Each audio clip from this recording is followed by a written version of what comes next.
क्या आपने कभी सोचा है कि एक ही भगवान हनुमान की जयंती साल में 2 बार क्यों मनाई जाती है? क्यों एक जगह लोग चैत्र महीने में हनुमान जयंती मनाते हैं और दूसरी जगह कार्तिक महीने में? और सबसे बड़ा सवाल ये है कि आखिर सही हनुमान जयंती कौन सी है? यही रहस्य आज हम जानने वाले हैं जो बहुत कम लोगों को पता है। भारत एक ऐसा देश है जहां हर त्योहार के पीछे कोई न कोई गहरी परंपरा और पौराणिक कारण छिपा होता है। हनुमान जयंती भी ऐसा ही एक पवित्र पर्व है जिसे करोड़ों लोग पूरी श्रद्धा और भक्ति के साथ मनाते हैं। लेकिन जब कोई देखता है कि साल में 2 बार हनुमान जयंती मनाई जा रही है तो मन में भ्रम होना स्वाभाविक है। कुछ लोग कहते हैं कि असली हनुमान जयंती चैत्र पूर्णिमा को होती है। वहीं कुछ लोग मानते हैं कि कार्तिक कृष्ण पक्ष की चतुर्दशी को हनुमान जी का जन्म हुआ था। और यही कारण है कि अलग अलग राज्यों और परंपराओं में ये पर्व 2 बार मनाया जाता है। लेकिन इसके पीछे एक गहरा पौराणिक रहस्य छिपा है जिसे समझना बहुत जरूरी है। पौराणिक ग्रंथों के अनुसार जब माता अंजनी और केसरी के घर जब भगवान शिव के अंश से एक दिव्य बालक का जन्म हुआ था तो पूरे वन में अद्भुत प्रकाश फैल गया था। देवताओं ने आकाश से फूल बरसाए और ऋषि मुनियों ने इस बालक को देखकर कहा कि ये साधारण बालक नहीं है बल्कि एक दिव्य शक्ति का अवतार है। कहा जाता है कि जब बालक हनुमान बहुत छोटे थे तब उन्होंने उगते हुए सूर्य को एक चमकदार फल समझ लिया। वे तेज गति से आकाश में उड़ गए और सूर्य को पकड़ने के लिए आगे बढ़े। उस समय इंद्रदेव को लगा कि ये कोई राक्षस है जो सूर्य को नुकसान पहुंचाने जा रहा है। इंद्र ने तुरंत अपने वज्र से बालक हनुमान पर प्रहार कर दिया। वज्र के प्रहार से हनुमान जी की ठोड़ी पर चोट लगी और वे धरती पर गिर पड़े। ये देखकर उनके पिता पवन देव बहुत क्रोधित हो गए। उन्होंने पूरी पृथ्वी से वायु को रोक दिया जिससे सभी प्राणी सांस लेने के लिए तड़पने लगे। देवताओं में हाहाकार मच गया और सभी भगवान ब्रह्मा के पास पहुंचे। तब ब्रह्मा जी ने बालक हनुमान को जीवन दान दिया और उन्हें कई अद्भुत वरदान दिए। इंद्रदेव ने भी अपनी गलती स्वीकार की और हनुमान जी को अजेय शक्ति का आशीर्वाद दिया। यही वो क्षण था जब देवताओं ने मिलकर इस दिव्य बालक के जन्म का उत्सव मनाया। लेकिन यहाँ एक बात है जो बहुत कम लोग जानते हैं। हनुमान जी का जन्म जिस दिन हुआ वो तिथि अलग अलग क्षेत्रों में अलग तरह से मानी गई। उत्तर भारत में चैत्र पूर्णिमा को उनका जन्मदिन माना गया, जबकि दक्षिण भारत और कुछ अन्य क्षेत्रों में कार्तिक महीने की चतुर्दशी को उनका प्रकट दिवस माना गया। और यही कारण है कि साल में 2 बार हनुमान जयंती मनाई जाती है। दोनों तिथियां अपनी अपनी परंपरा और मान्यता के अनुसार सही मानी जाती हैं। इसमें कोई भ्रम या गलती नहीं है, बल्कि ये हमारी विविध संस्कृति की सुंदरता को दर्शाता है। लेकिन यहाँ एक और रहस्यमयी बात है जिसे समझना बहुत जरूरी है। हनुमान जी केवल एक जन्मदिन के कारण ही पूजे नहीं जाते, बल्कि उनकी भक्ति और शक्ति के कारण उन्हें हर दिन याद किया जाता है। फिर भी हनुमान जयंती का दिन विशेष इसलिए माना जाता है क्योंकि इस दिन की गई पूजा और सेवा का फल कई गुना बढ़ जाता है।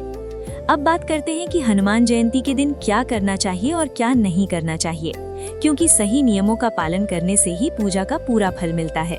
सबसे पहले हनुमान जयंती के दिन सुबह जल्दी उठकर स्नान करना चाहिए और साफ कपड़े पहनने चाहिए। इसके बाद घर के मंदिर या पास के हनुमान मंदिर में जाकर दीपक जलाना चाहिए और भगवान हनुमान को सिंदूर और चमेली का तेल अर्पित करना चाहिए।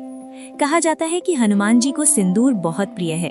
रामायण की एक कथा के अनुसार जब माता सीता अपने माथे पर सिंदूर लगा रही थी तो हनुमान जी ने उनसे पूछा कि आप ये क्यों लगाती हैं? माता सीता ने कहा कि इससे भगवान राम की लंबी आयु और सुख समृद्धि बनी रहती है। ये सुनकर हनुमान जी ने अपने पूरे शरीर पर सिंदूर लगा लिया ताकि भगवान राम को और अधिक सुरक्षा और आशीर्वाद मिल सके। तभी से हनुमान जी को सिंदूर चढ़ाने की परंपरा शुरू हुई और इसे बहुत शुभ माना जाता है। लेकिन यहाँ सबसे बड़ी गलती ये है कि कई लोग हनुमान जयंती के दिन केवल पूजा करके अपने कर्तव्यों को भूल जाते हैं। वे सोचते हैं कि केवल एक दिन की पूजा से सब कुछ ठीक हो जाएगा, जबकि सच्ची भक्ति का मतलब है रोज अच्छे कर्म करना और दूसरों की मदद करना। और यही बात ज्यादातर लोग नहीं जानते। हनुमान जी को केवल मंत्र और पूजा से नहीं बल्कि सेवा और सच्चाई से प्रसन्न किया जा सकता है। अब बात करते हैं उन गलतियों की जो हनुमान जयंती के दिन नहीं करनी चाहिए, क्योंकि इन छोटी छोटी गलतियों से पूजा का पूरा फल कम हो सकता है। पहली गलती ये है कि इस दिन क्रोध और झगड़ा करना। हनुमान जी शांति और संयम के प्रतीक हैं, इसलिए इस दिन गुस्सा करना अशुभ माना जाता है। दूसरी गलती ये है कि इस दिन मांस और शराब का सेवन करना। धार्मिक मान्यता के अनुसार हनुमान जयंती के दिन सात्विक भोजन करना चाहिए और अपने मन को पवित्र रखना चाहिए। तीसरी गलती ये है कि पूजा करते समय मन को इधर उधर भटकने देना। अगर मन एकाग्र नहीं होगा तो पूजा का सही प्रभाव नहीं मिलेगा। लेकिन अगर आप इन नियमों का पालन करेंगे तो हनुमान जी की कृपा जल्दी प्राप्त हो सकती है। और इसके लिए एक सरल उपाय भी बताया गया है जिसे बहुत प्रभावी माना जाता है।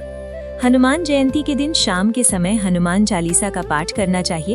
अगर संभव हो तो 11 बार या 21 बार हनुमान चालीसा पढ़ना बहुत शुभ माना जाता है। इसके साथ ही एक छोटा सा दीपक जलाकर भगवान हनुमान के सामने बैठकर सच्चे मन से प्रार्थना करनी चाहिए।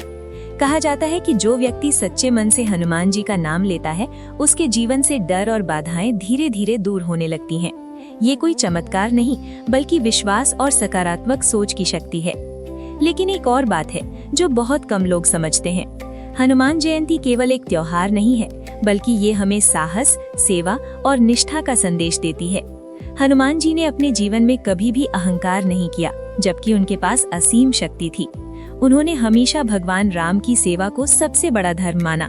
चाहे लंका में जाकर सीता माता को ढूंढना हो या संजीवनी बूटी लाकर लक्ष्मण जी का जीवन बचाना हो, हनुमान जी ने हर काम पूरी निष्ठा और साहस के साथ किया। और यही संदेश हमें भी अपने जीवन में अपनाना चाहिए।